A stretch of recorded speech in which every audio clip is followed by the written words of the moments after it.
और हमारे साथ अब मार्केट आउटलुक पर बात करने के लिए नेपियन कैपिटल के को-फाउंडर और मैनेजिंग पार्टनर गौतम त्रिवेदी मौजूद हैं। आइए उनसे जानते हैं उनकी स्ट्रैटेजी क्या है इस समय। Gautam ji, good morning. Market पर आऊँ इससे पहले, क्या आईटी में अब एक साइन बन रहे हैं कि वर्स्ट इज ओवर, जिस तरीके से टीसीएस का प्राइस एक्शन रहा है या बाकी भी प्राइस एक्शन रहे हैं, या फिर अभी it's too early to call?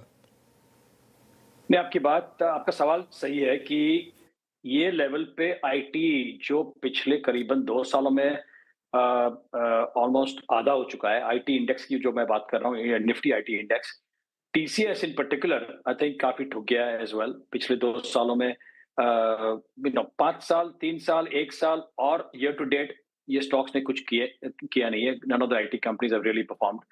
मुझे लगता है कि टीसीएस के रिजल्ट्स और रिजल्ट्स कमेंट्री और आज के पेपर में जो इंटरव्यू है उनके सीईओ और सीएफओ का, उससे ये लग रहा है कि AI revenues have started finally contributing, ऐसा लग रहा है।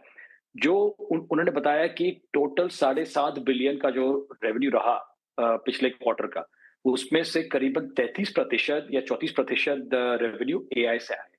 उनका यही लेकिन कहना है कि ये एआई के जो कॉन्ट्रैक्ट्स है मल्टी ईयर कॉन्ट्रैक्ट्स नहीं है, एआई ट्रांसफॉर्मेशनल कॉन्ट्रैक्ट्स है। और ये कॉन्ट्रैक्ट्स की प्रॉफिटेबिलिटी कितनी है और ड्यूरेशन 4 से 9 महीने तक की है, तो ज्यादा नहीं है, मल्टी ईयर नहीं है। लेकिन मुझे लगता है कि this is a step in the right direction. अभी ये भाव में मतलब आज की तारीख में आप देखिए कि FY 28 पी पर टीसीएस इज ट्रेडिंग एट 13 से 14 टाइम। ऐसा वैल्यूएशन तो मैंने टीसीएस की लाइफ में कभी देखा नहीं है। तो मुझे लगता है कि this could be interesting.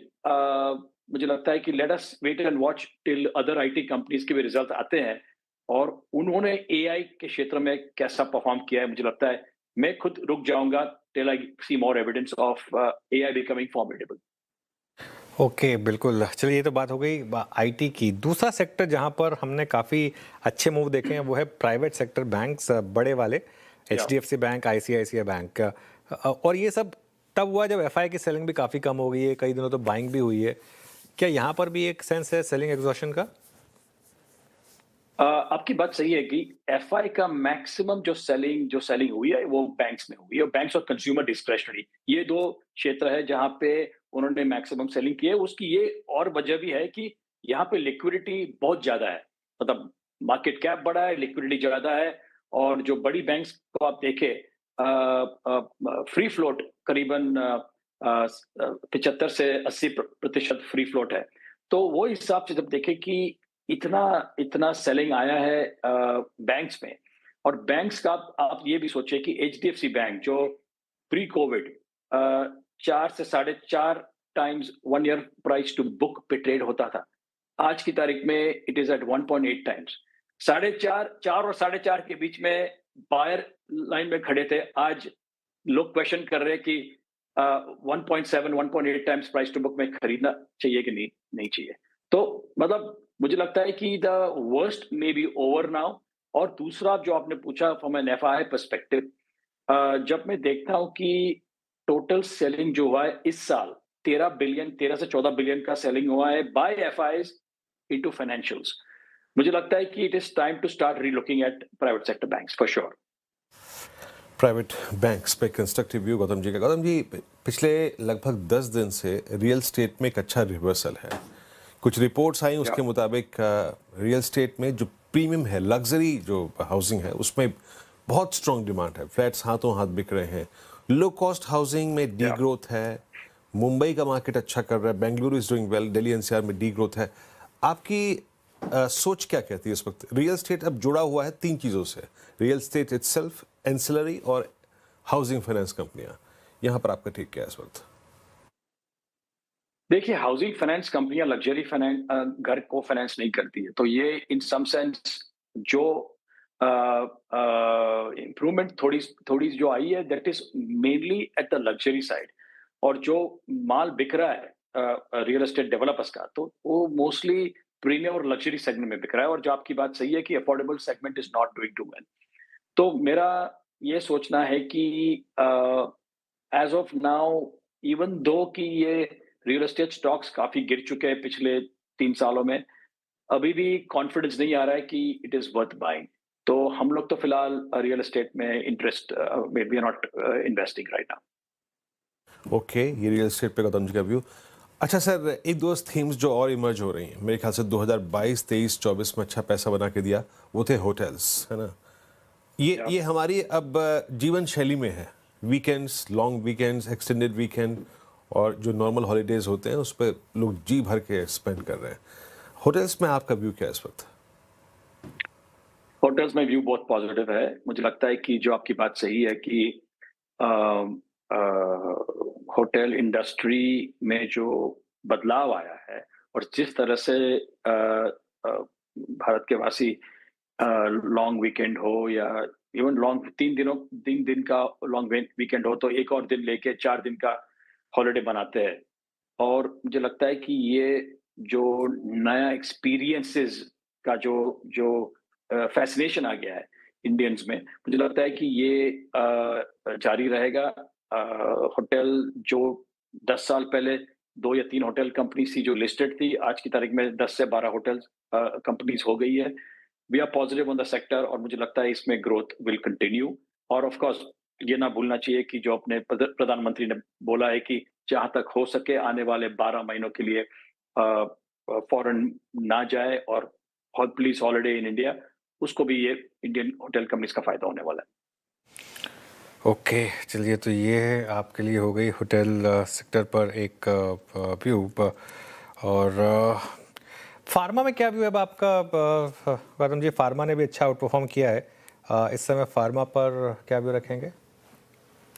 Pharma मुझे लगता है is very stock specific sector. आपकी बात सही है कि काफी सालों तक कुछ खास परफॉर्म नहीं किया, लेकिन पिछले 6 से 8 महीनों में there is started to be an improvement.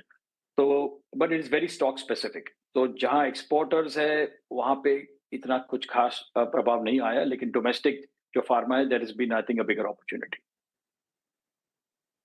Okay, कोई और स्पेस जहां पर आप पैसा लगा रहे हैं इस समय? EV, new age, capital market, कोई भी थीम जो अच्छी लग रही है आपको? हमारे फंड में 21% और द हाईएस्ट सेक्टर एलोकेशन है टू पावर। और हमें ये भी लगता है कि आने वाले 5 से 10 सालों तक पावर में ग्रोथ जो आ रहा है और जो इन्वेस्टमेंट्स हो रहे हैं will continue to lift the entire power sector. और पावर सेक्टर के अंदर जो वीक लिंक है वो है ट्रांसमिशन। और मुझे लगता है कि इन्वेस्टर्स को ये पूरा ट्रांसमिशन का इकोसिस्टम स्टडी करना चाहिए। हर एक कंपोनेंट सप्लायर को भी स्टडी करना चाहिए। मुझे लगता है बड़ा पैसा उसमें बनेगा। और दूसरी बात है डेटा सेंटर्स की। डायरेक्ट प्ले अब तक कोई लिस्टेड कंपनी तो नहीं है, लेकिन वहां पे भी एंसिलरी प्रोडक्ट्स और कंपोनेंट इंफ्रास्ट्रक्चर अभी धीरे धीरे इंडिया में बढ़ रहा है। 100 बिलियन का निवेश होने वाला है आने वाले 6 या 7 सालों में। तो जहां पे भी कैपेक्स हो रहा है, follow the capex trail. I tell all my investors, जहां कैपेक्स हो रहा है उस पे उस क्षेत्र में फोकस कीजिए। और मुझे लगता है वहां पैसा पैसा ज्यादा बनेगा। बिल्कुल। अच्छा, एक थीम और जिस पे मैं शायद चर्चा करना चाहूँगा आपसे गौतम जी, वो है एनबीएफसीज। हालांकि आप अपने बैंक्स पे अपना एक व्यू दिया है, प्राइवेट बैंक्स पे आप एक स्ट्रॉन्ग व्यू रखते भी हैं। अब एनबीएफसीज, कन्वेंशनल जो एनबीएफसीज हैं या फिर हाउसिंग फाइनेंस कंपनियों को आपने पहले ही अगर के किनारे कर दिया है, क्योंकि वहाँ पे लग्जरी में एचएफसीज का कोई योगदान नहीं होता है। गोल्ड में एक सब्सटेंशियल डिप है, तो गोल्ड में डिप का जो एक डिसएडवांटेज है वो जो गोल्ड एनबीएफसीज हैं वो थोड़ा सा अभी झेल रही है। बट मोटे तौर पे एनबीएफसीज में आप कौन से श्रेणी में, कौन से अगर आप देखें सेगमेंट में ज़्यादा बुलिश हैं इस वक्त? हमारे यहाँ हमारे फंड में rather we have affordable housing NBFCs, जहाँ अफोर्डेबल हाउसिंग का फाइनेंसिंग करते हैं और जहाँ पैसे की जरूरत है, जहाँ फाइनेंसिंग की जरूरत है। जो लग्जरी घर खरीद रहे 50 करोड़ के 60 करोड़ के, उनको उनको फंडिंग की जरूरत नहीं है मुझे लगता है। लेकिन अफोर्डेबल साइड में the scope is huge, because वहां पे जो आम आदमी है उसको obviously they need funding for buying.